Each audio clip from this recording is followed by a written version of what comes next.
Under the New Mexico Constitution, all school-aged children are entitled to a sufficient education, one that provides them the opportunity to become college and career ready.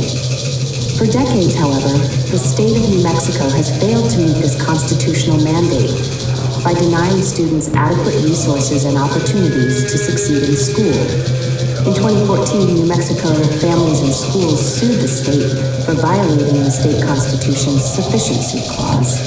In 2018, New Mexico's first judicial district court ruled the entire public school system unconstitutional and ordered the state to fix the problems and ensure students are provided with a sufficient education. I was really fed up with how education was, and so just having that opportunity to start talking about it kind of opened this doorway that leads to where I'm at now, where I'm taking these steps with organizers and other activists and even these nonprofit organizations to get education rework and provide the education that students need and deserve. What I really loved about Freedom Dreaming is this was a student-led thing.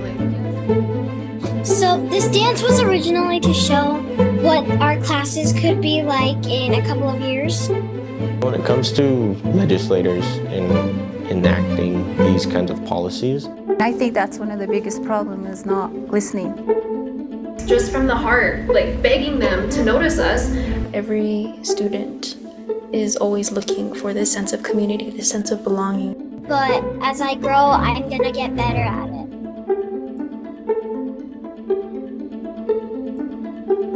Just for our leaders to listen to our children and our children to be seen, I think is a priority, and really understanding. And then I think going back to our fundamental values, whatever culture, whatever background, remember that you're doing this for the children, the kids, you gotta keep them priority.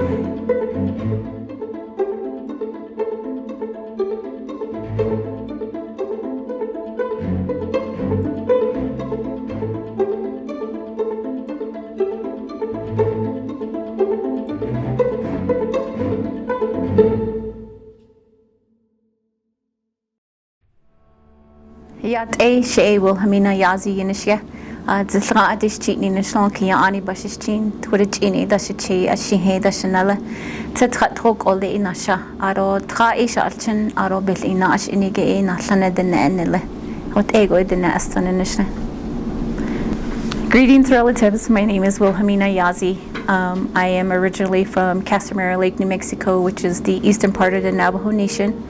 I started the Red Streak people, White Mountain Apache clan, born for the Towering House people clan. And my maternal are the Bitterwater people, and my paternal are the Salt people. I have 3 beautiful children, and the person that I make my life with is of the Lakota tribe. So my oldest son, Xavier, was in 3rd grade when he started, had him start in the public school system in my area back home in Gallup. And he started at one of the public school system there. And he's a great kid. He did very well in school. He very creative, very intelligent. And I think when he got to the 3rd grade, we started to see limited resources and where we're able to prepare him for those state testings that they do. His reading level wasn't at the 3rd grade level, although he was doing great otherwise, and just limited resources. And then it went on to mid-school and then into high school. And it wasn't just only my son, but it was all the other children in my family, my relatives, my community that also struggle with the public education system. And I think a lot of times was that a lot of their culture or language wasn't incorporated, or they didn't see themselves in those school settings. And one of the other things too was that I felt like they were always pushed to the side, or they were always just left from all other stuff that they were capable of, because we all know, as a mother, I know what my children are capable of and how smart they are and how intelligent they are. They're very creative. So a lot of times I think some of those resources or academic support wasn't there. So there was those type of issues that arose, and then also a lot of other issues as time came when we initiated the school suit. I think that this connection is really just where we're not collaborating or we're not coming together as one to really provide for our children. We have all this knowledge and all these people, all these experts here that know.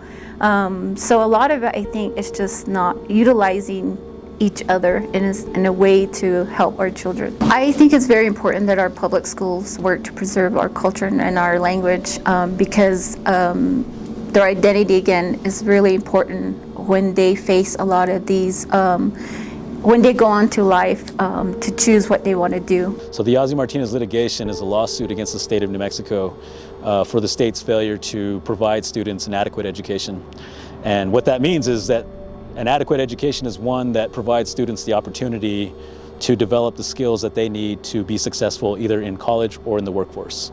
Unfortunately, I think most of the students who graduate from high school aren't ready, aren't prepared with those skills to enter into, for example, UNM and succeed. This lawsuit's been hanging over the head of the state for the last 6 years.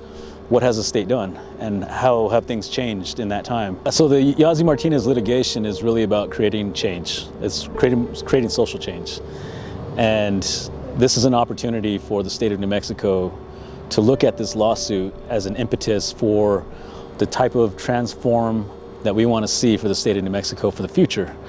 And it starts with our decision makers, our leaders, our state leaders, our tribal leaders coming together to really cultivate and plan out a better public school system, one that ensures that every student has the opportunity to prepare adequately for college and career. And that means better decision making with respect to funding and investments in public school, looking at the issues that were identified in the Yazzie Martinez case, the systemic problems and barriers that affect most students, low-income students, English learner students, Native American students, and students with disabilities.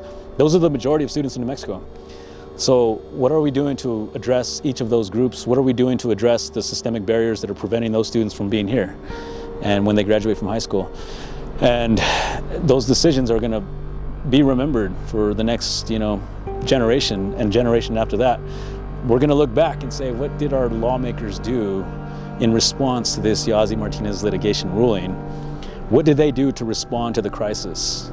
What is their legacy? Are they actually doing something to make the change that is badly needed, that is necessary here in New Mexico, the type of transformative change that we want to see? Are you doing things to affect students directly? Are you making decisions that are going to change policies so that students have better opportunities to succeed in school? They're not being shown that we care about them, so they're showing that they don't care about us. They don't care about the community. They don't care about the adults because they feel like we don't care about them. It's just something that's not talked about enough, and a lot of my friends, including myself, we struggle with our mental health, we struggle with our education because we have no tutoring programs. It's just it really seems like people just gave up, and that's the exact opposite of what I want. I definitely don't want my daughters to feel that way, and I want them to be able to experience an education that's fulfilling and that's fun. Being trapped in the system where there's kind of, you have to learn this at this rate along with everybody else, the whole process is just really constricting, and at the end of the day, the best system to learn is just our own system. Most of the students are going to high school just to get their diploma and then leave. And it's depressing to see that because a lot of education has just turned out to be that way. And what helped me get back into high school and graduate on time with my class was my community.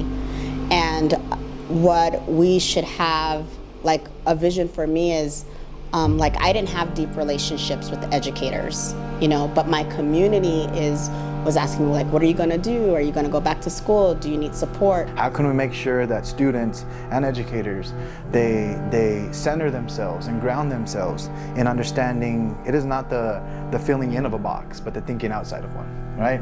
It's not how well they can take tests. It's more so how can they remove the square mentality of their experiences in the classroom, right?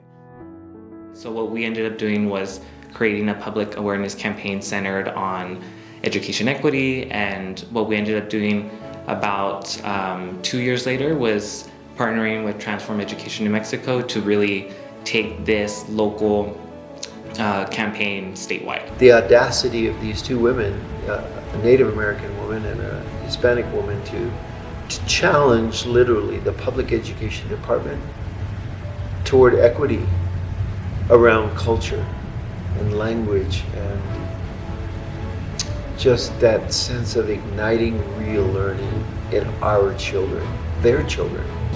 Sometimes I'm blown away because some of these students are so intelligent as young as they are and know what they want and know where they want to go, what they need, but yet, you know, that support and that encouragement and that motivation is not there, only because of who they are and where they come from. I really love the school that she's at now because they do really encourage that and incorporate that.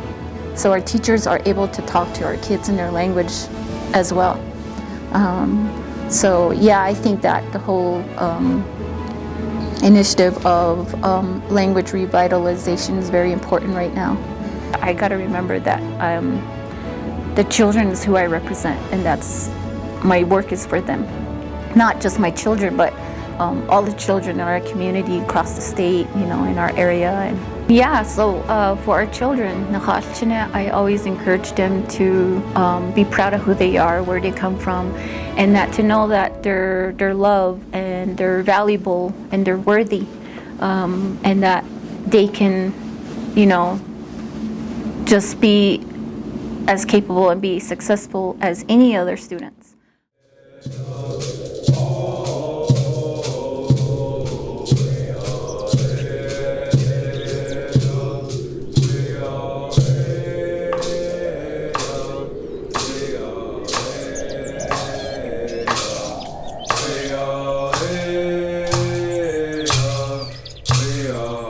Because I think it's time now that all children have the equitable, sufficient education that they deserve.